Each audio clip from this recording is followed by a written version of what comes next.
Es un momento complejo y diferente del que estábamos viviendo hasta hace unos años, por un lado, en una región que ha experimentado cambios políticos muy fuertes, pero que también vale la pena mirar en una perspectiva un poquito más larga, pensar de dónde veníamos a comienzos de los 2000, qué pasó una década larga, qué está pasando hoy.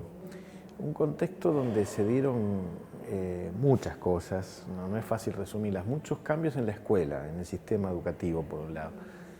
Recordar que era un sistema educativo, yo diría, destituido. Y no sé si logró una reinstitucionalización o, en términos más precisos me gustaría, si hubo un instituyente nuevo para esa escuela en esa década larga de cambios progresistas, digamos, entre comillas. Yo creo que en parte sí, creo que en parte no, y eso me parece que es una de las cosas que explica lo que pasa hoy, cómo vuelven o aparentemente vuelven con cierta facilidad algunos discursos y algunas prácticas, vuelven a instalarse en la escuela, por un lado.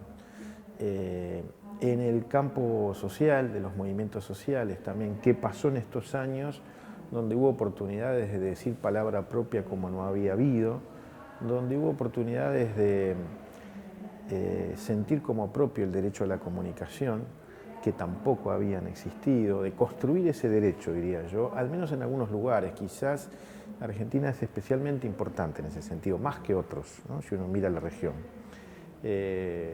Hubo ahí un trabajo muy fuerte. Y cómo en medio de eso también las tecnologías o las tecnicidades, como les gusta decir a Eva da Porta, se comentaba recién, han tenido un lugar muy fuerte en ese periodo de transformaciones que vivimos en esa década progresista para Argentina, que en Uruguay continúa, pero con también sus dificultades. Por ejemplo, con la incorporación de planes masivos de tecnologías de información y comunicación en las aulas, ¿no? Ese tipo de programas que nos dejaron, ¿no? Entonces ahí hay también mucha cosa para pensar interesante. En un momento donde esas cosas parecen todas en reflujo, tanto los instituyentes escolares como el derecho a la comunicación como derecho ganado o ganable, y la tecnología como una herramienta democratizadora, que ese fue quizás su discurso más fuerte, todas esas cosas parecen en cuestión.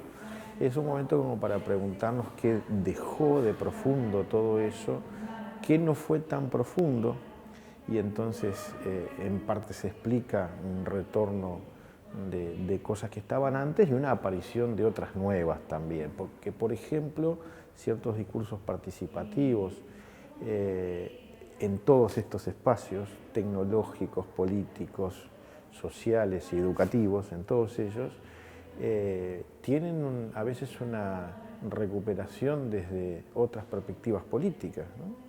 La palabra participación ya hay que recordar que está presente desde los 90 en las agencias internacionales, en los organismos internacionales, como muchas veces una impronta privatizadora, que los pobres se hagan cargo participativamente de sus problemas.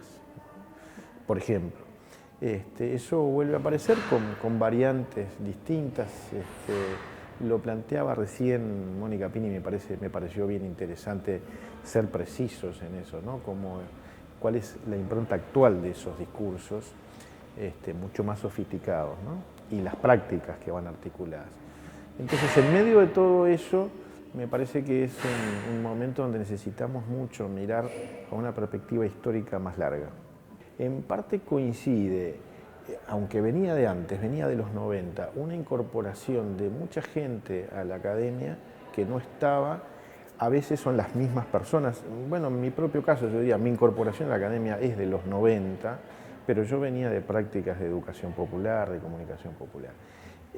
A otra gente le pasó lo mismo.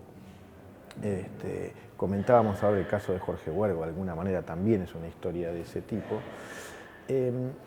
Y además otra gente fue naciendo en la academia mismo, ¿no? Se incorporó a estos temas, primero como estudiante universitario, después en la docencia, en la investigación, Entonces eso produjo un espacio nuevo que no había. De hecho es llamativo a veces que este campo comunicación y educación tiene una fuerza académica muy importante, incluso dentro de los territorios de la comunicación, por ejemplo. Creo que no tanto en educación, eso también es interesante, por eso me parece interesante la UNER, esta facultad donde están juntas, debe ser única, yo no conozco, no sé si hay otro caso igual.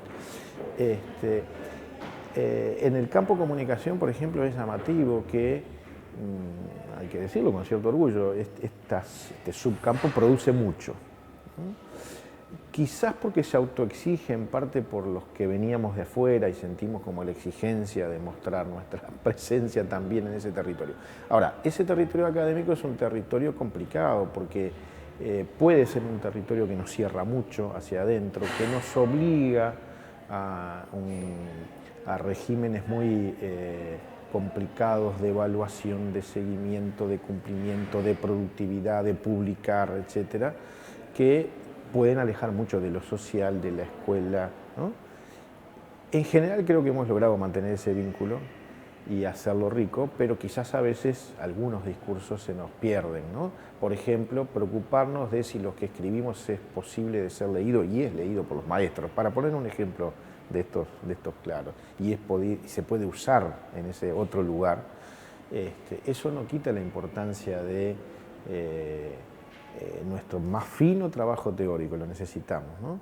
Pero saber si hay o no esa conexión. Yo diría, estos años fueron años muy ricos en el sentido de producir mucho más teóricamente algunas cosas que quizás estaban en prácticas o no sistematizadas y por eso no lograban construir más allá de su lugar concreto, y la universidad es un buen lugar para eso, para poder mirar muchas prácticas, para poder hacer de eso teoría o vínculos con lo teórico ya producido.